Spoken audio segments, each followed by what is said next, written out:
That's how we live. Me, when I go to, if my father in the Lord is coming to Ekboma, I will go there. If he's coming to Benin, I will come there. As long as he's around me. You know why? I just want to go and sit down and look at a man who God has helped, be instructed. Then when I leave the meeting, I go and lie down in my secret place and say, I've seen a man you helped. Will you not help me? That's how I live. First time I met Apostle Arome Osayi in Makodi, I drove all the way from Warri. God told me, that is where I'm connecting you. I was still in a denomination at the time. A senior pastor there, senior pastor. I was head of like 5 churches. I drove all the way. I even had an accident when I was coming back. I drove all the way. And I met him and I said, Daddy, please, come and minister in my church. He said, okay, I'll come. He opened the calendar. And the day he picked was December 1st. His birthday is December 2nd. Then he said, I will come. Your birthday is the next day. Meanwhile, my brother in RCN Lagos, they prepared a banquet for him. It's a massive celebration for his birthday on the 2nd. Meaning he has to leave Delta State as early as possible to meet that banquet. The end of that part of the story is that he got to Lagos late. Lagos was waiting for him throughout. He came to preach for a boy he had met only once. I had not submitted to him as my father.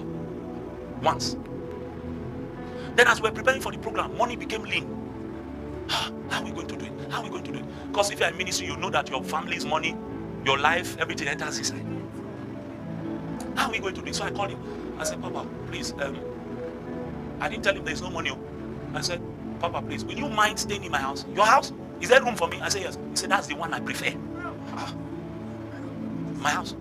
A man he met how many times? Once. And I even thought he was coming alone. He came with his wife. And I'm not talking about arome osayi of 2010. I'm saying 2016, at the peak of his ministry. When everywhere he went, crowds were waiting to receive him. He came, slept in my house, ate my small amala with me, preached powerfully.